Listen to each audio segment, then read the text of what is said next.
Execution is key when it comes to telling not only a good story, but a compelling one. The Zelda series is filled with several narratives, from the forging of the Master Sword, to Ganondorf escaping his execution at Arbiter's grounds. But out of all the Zelda titles, Breath of the Wild has arguably the most lore and backstory. Most of the criticism surrounding the game comes from the presentation of its narrative. I made a timeline video back in 2018 which covered as much lore as possible from the game, and it was a total of 56 minutes. By the time I got to Link waking up, the part where the real game begins, the video was already half an hour of the way through. It just goes to show how much story is crammed into the parts you don't see or experience in the game. By the way, with the announcement of Age of Calamity, I'm thinking about doing a complete timeline video for that as well, so let me know if that's something you'd want to see.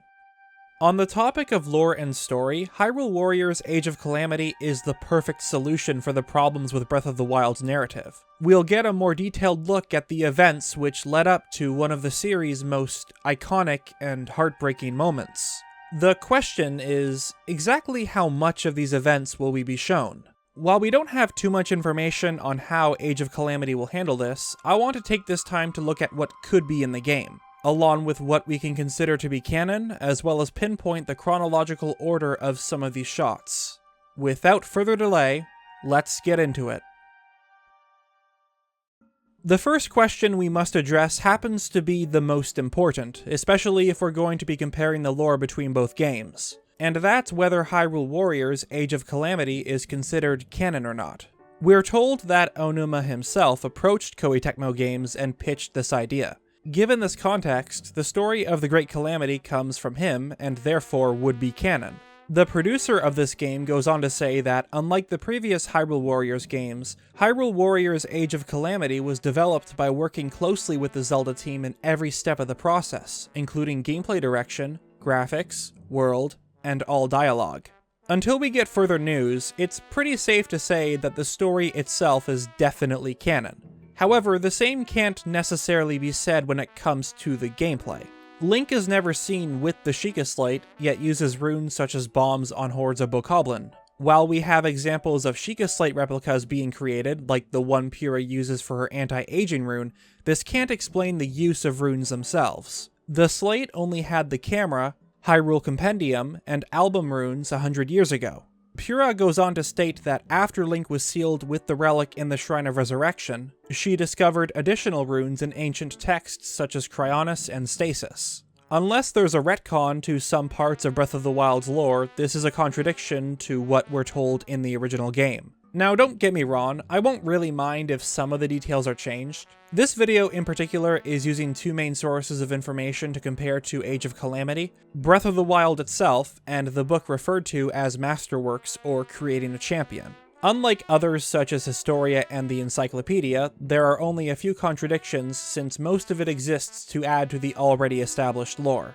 With that said, it's still information from a book. While I will occasionally reference it in this video, know that its information is subject to change once Age of Calamity releases. And that's simply because the game story should be considered more canon compared to the book. With all of that said, a good place to start is figuring out where this game will start and end. I mentioned in my analysis that I thought Age of Calamity would begin after the champions were selected, and looking back, I completely disagree. At first I was thinking that since it was a Hyrule Warriors game, perhaps they would give you all the characters from the beginning, but even the first one had certain characters for certain missions since they all followed their own separate plots. And since Age of Calamity will have a huge emphasis on the story, it doesn't really make sense to not tell it from the beginning. Several shots in Age of Calamity's trailer give us a good idea of where the story will start and finish, as we get a glimpse of Hyrule Field just past the Sacred Ground ruins. Chances are this is the first mission of the game, as something similar was done with the original Hyrule Warriors. The player fought just outside of Hyrule Castle. Link is wearing the soldier's armor and equipped with the soldier's shield and broadsword. In fact, we can connect this shot to many others in the trailer and create a possible order of events. The first wave of monsters approaching the castle, composed of bokoblins, moblins, and Lizzophos. A shot of Hyrule Castle on the day of the attack, and this might also be at the same time we see Zelda walking through the hallway. The light shining on her face might be from one of the windows, or she's stepping outside. King Rome is addressing the soldiers of Hyrule before the monster attack, and the shot with Link lifting his broadsword most likely comes from the same scene, as we see people standing behind him. He is most likely at the front of the group, and that's why we cannot see him in the previous shot. And finally, in the first battle of the game, both him and the soldiers are moving in the direction the monsters of the other shot were coming from. It's worth noting that we don't see any Lizalfos, but perhaps they are further back, close to Hyrule Garrison. What this all means is that at this point in the story, Link is one of the knights serving under the royal family of Hyrule. And this makes sense, as some of the other key events taking place before this part of the game's story would require some form of time skipping. There are some events which may be told to us using this mechanic, but that will be talked about much later. Because we know how the Great Calamity's events played out, it's much easier to pinpoint an ending for this game. The champions and king are killed in battle, Link is put in the Shrine of Resurrection to recover, and Zelda does 3 things. Heads to Kakariko Village to inform Impa of her plans, returns the Master Sword to Korok Forest, and then heads to Hyrule Castle to keep Ganon sealed for the next century. In fact, we catch a glimpse of her using the sealing power at the very end of the trailer. This is very important since she only unlocks it after fleeing from Hyrule Castle.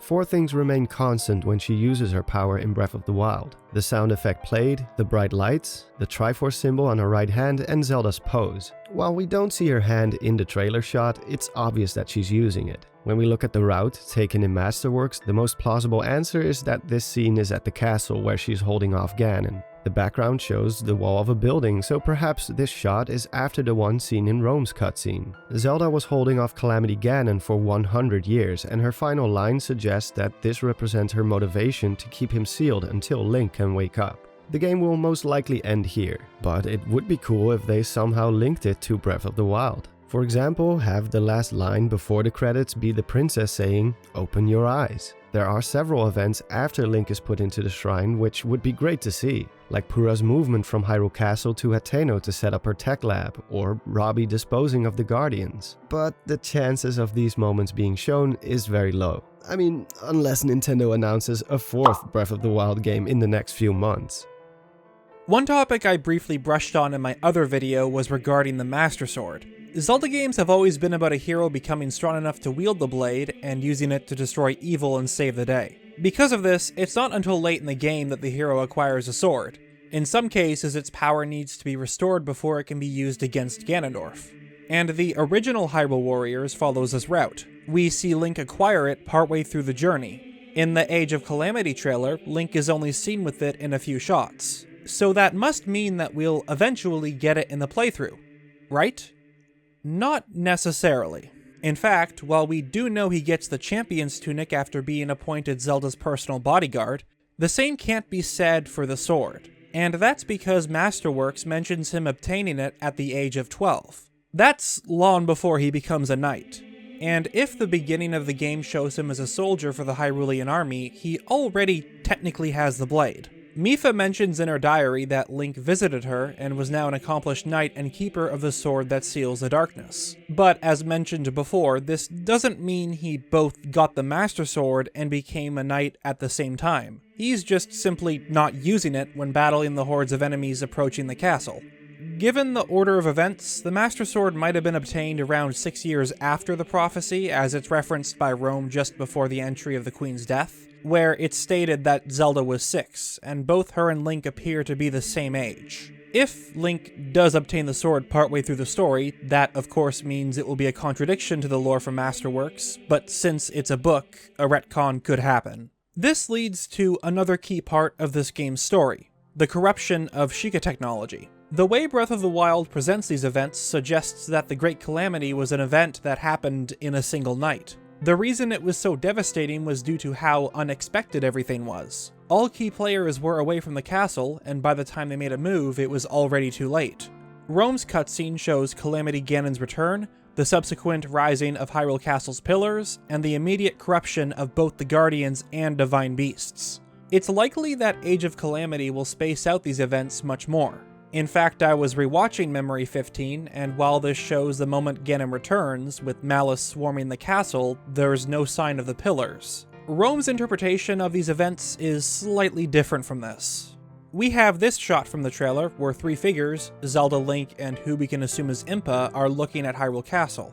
Okay, so this is the part where I try to recreate this shot in Breath of the Wild. I just wanted to see if we could see Hyrule's columns from this point of view to find out if maybe, like, they're just being hidden or they aren't yet up. Now, in this shot, it's quite similar. You can see the gatehouse to the right. You can see, like, the roof, and that tells you that this is, like, the same shot angle as the trailer. But you can see the pillar in the background. With that said, this isn't a perfect recreation. I tried to get the right angle, but I can't really get it. Spooky things are happening, and again, and the clouds are red. Delving further, we see Mipha battling a corrupted guardian, and Rudania before it was taken over by Ganon. Both the top of a monster camp and tree are visible in the background, so it's possible this is away from Death Mountain. The fact it's walking around means it's currently being piloted by the Goron champion Daruk. The Divine Beasts were a part of the plan in battling Ganon, and since Hyrule Warriors is a series all about huge battles, it's not too crazy to suggest that it will be involved in the gameplay portion. Now, this is quite strange since Rome's cutscene shows Ganon returning and immediately taking control of the battle with his malice. But, as previously said, it's likely that these events will transpire over a longer period of time. So, here is what I propose. It's possible that Calamity Ganon returns, which shortly later activates the pillars. They've already been taken over, as we can see from their pinkish red color. This is the moment the champions begin their way to the Divine Beasts, with the hero and princess rushing to Hyrule Castle. Around this time, Ganon fires bursts of malice around him, taking control of all the excavated guardians around the castle. The initial attack begins, and some of them eventually cross paths with the champions while on their way to the Divine Beasts. Link and Zelda finally get to the castle, when a laser is fired behind them, hitting one of the walls. They turn around and are shocked to see what the source of the laser was. A guardian.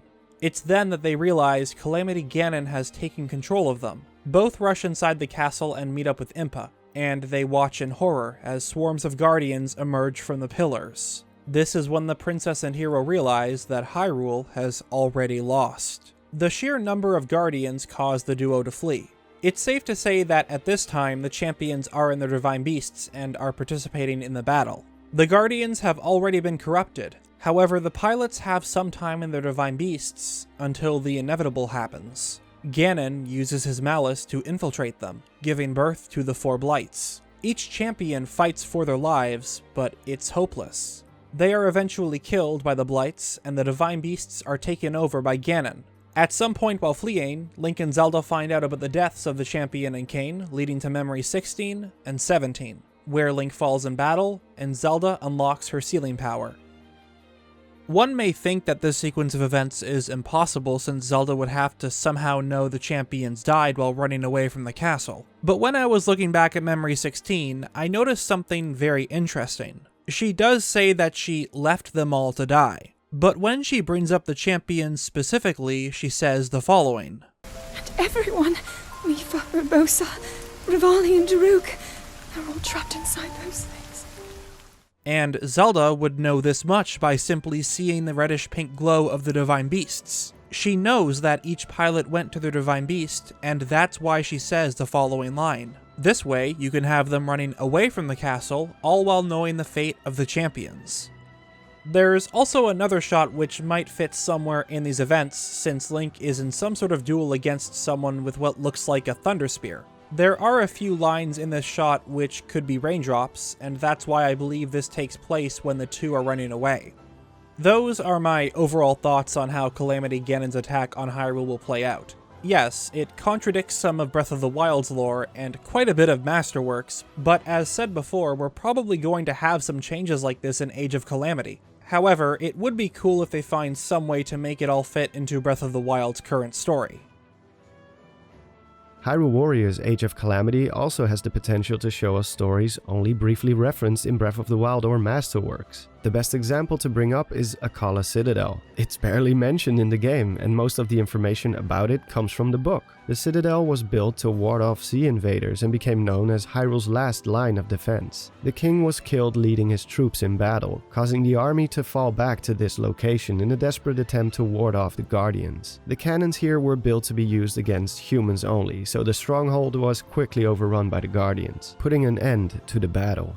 One of the shots shows Daruk battling a Hinox just outside of the Citadel, so at the very least it appears to be one of the mission locations. But this shot in particular is worth noting. Several cannons are seen firing. The only place we see cannons in Breath of the Wild is the Citadel, and in fact a similar layout is seen here with 4 cannons perfectly lined up. The brick in the background is similar in design, and it's possible that the mountain we see in the background is Death Mountain. However, it's also worth noting how recreating this angle in Breath of the Wild shows no mountain in the background. But it is possible that the shot from the trailer was taken from a different area of the Citadel. On the topic of King Rome's death, a stone formation which is said in Masterworks to be his grave is found at the peak of Mount Hylia. It's also alongside artwork of the Temple of Time, implying that it was originally planned to be here. And the name of the file backs this up as well, as it's called Field Object King's Tomb A01. Assuming that this is where he really died, we might find out what led to those events. We see Guardian corpses all over the Temple of Time, suggesting that it was targeted by Ganon during the Great Calamity. We might even see the moment Link used a pot lid to deflect a Guardian laser. He was already in possession of the Master Sword and an accomplished knight, but this was the moment where his bravery caught the king's eye, and not long after he was appointed to be Zelda's personal guard. While working on this video, I actually thought of an interesting mini-theory regarding this moment. Daruk mentions that the Guardian went nuts, but what if this was the first case of Ganon taking over machinery with his malice? To everyone else's perspective, this would be looked at as a mere malfunction, but later during the Calamity, it was pretty clear that the Guardians went berserk because of Ganon. It's just something to think about. I mean, we do have that one scene where there was an earthquake which let loose some rocks which just happened to be heading right in the direction of Link. With all that said, let's quickly talk about how the level format might work.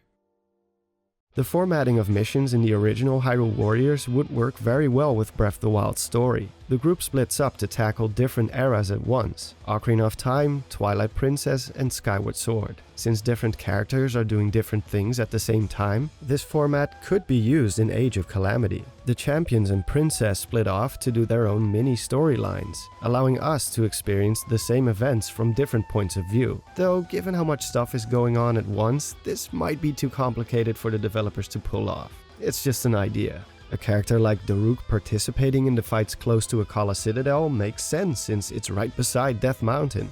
On the topic of the champions, there's 2 moments where we see them without their blue champion cloth, which was given to them at the inauguration ceremony. Mipha with Zelda and Link at Mount Lanayru, and in Revali's sparring session with Link. So at the very least we know these events will take place before the ceremony. It's possible that the duel between Revali and Link occurred sometime between the 4th and 5th entries of his diary. Zelda had asked him to pilot one of the Divine Beasts, and it appears to be the first time he heard of Link. His bitterness at the thought of being a mere sidekick to the hero may have led the Rito to challenge Link to a duel. In regards to Mipha, the following shot had to have been Link visiting the domain in entry 3 of her diary. This is the first time she sees Link as both a knight and keeper of the sword that seals the darkness. In the trailer shot, Link is still in his soldier's gear, and the very next one tells us the event seen in Mipha's part of the Champion's Ballad, where Zelda requests her to pilot a divine beast, and she agrees. It will be interesting if this is around the same time as the Lino attack happens, as Zelda is seen fighting it close to Zora's domain with the Sheikah Slate. There's also the Zora fighting off Bokoblins and Moblins by the dam, though in that shot it isn't raining. Urbosa is also seen in combat. 2 parts of this shot are worth discussing. She's wearing the blue garb from the ceremony, placing this bit somewhere during Ganon's attack. And second, the fact that she's fighting the Yiga clan. It makes sense for Gerudo Town to be attacked by them, as the groups have repeatedly clashed in the past. They even fought Urbosa on the day she agreed to pilot Naboris and attempted to kill the princess while she was visiting the desert. Not to mention the Yiga were after the Thunderhelm, so this could have been part of their motivation for attacking the town. The good news about Age of Calamity is that we may get a glimpse of characters never seen in Breath of the Wild. There's a Sheikah accompanying Link and Zelda in 2 different shots, and judging from their appearance, it's most likely Impa. We may also see young versions of both Purah and Robbie. At the time of Breath of the Wild, these were the only Sheikahs still alive who had been around at the time of the Great Calamity. Breath of the Wild even teases Purah on 2 different occasions. You get a picture of a young Sheikah woman after completing the compendium, which you cannot actually look at. And the final memory of the champion's ballad hints at the camera person being Purah. She shouts, "Snap!" right before taking the picture, which is a quirk belonging to her. And speaking of new characters, there's the egg-shaped guardian on the official art for the game. It's likely that either Purah or Robbie designed it, perhaps to recreate the ancient technology. Whether it actually gets corrupted by Ganon's malice like the other guardians or not, we'll just have to wait and see. It might die for the sake of dramatic effect, who knows? Also, something others have pointed out is its possible appearance in the Sanctum scene with Zelda and Link. But there are some other characters who aren't even alive by the time Link wakes up,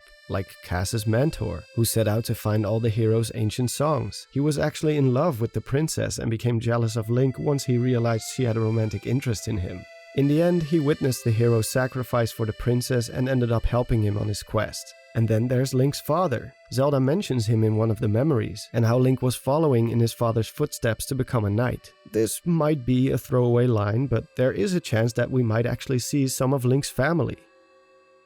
Now, as said before, there are a bunch of moments in the story which can't really be shown unless there's a sort of time skip. But this does bring up the possibility of this game having its own memory system. But instead of memories the hero needs to recover, it's more so flashbacks. If they stick with the information from Masterworks, and Link already has a Master Sword, they might show a quick scene of him obtaining it in the past. And honestly, I'd be fine with that. Especially since it means we might see a child Link, or even Zelda. There's also the mystery of her mother's death, which happened when she was around 6 years old. This was also around the time of the prophecy told by the fortune teller. So there's potential for many characters to appear in Age of Calamity, and the possibilities for this game are endless. At the end of the day, the more lore there is, the better. But one of the things I want to see most in this game is more on the relationship between 3 characters: Zelda, Link, and Mipha. I don't really want to spend too much time on this since I have 4 whole videos on the subject, but there are several different stories told through journal entries which we never see in Breath of the Wild. The only interactions we see with these individuals were in memories, aside from the champions, which have some dialogue as spirits. But I do hope we'll get more of these interactions in the game. Breath of the Wild 2 is pretty much guaranteed to have more interactions between Link and Zelda, but a character like Mipha definitely needs a good amount of screen time in Age of Calamity. But of course, we'll just have to wait for more news on the game. Speaking of news, we're apparently getting more on the 26th, so depending on what's talked about, I might be back here with more to discuss and or analyze. With all that said, thank you for watching today's video. A special thanks to Monster Maze for once again joining me. You can check out his channel where we talk about what parts of the Great Calamity story will be playable by looking at the paths each character took. It's also the kickstart to a whole series on it, and for the episode I'm in, we'll be looking at Link and Zelda's route. A link to that will be down below and in the end card. If you enjoyed this video, make sure to subscribe, and I will see you all next time.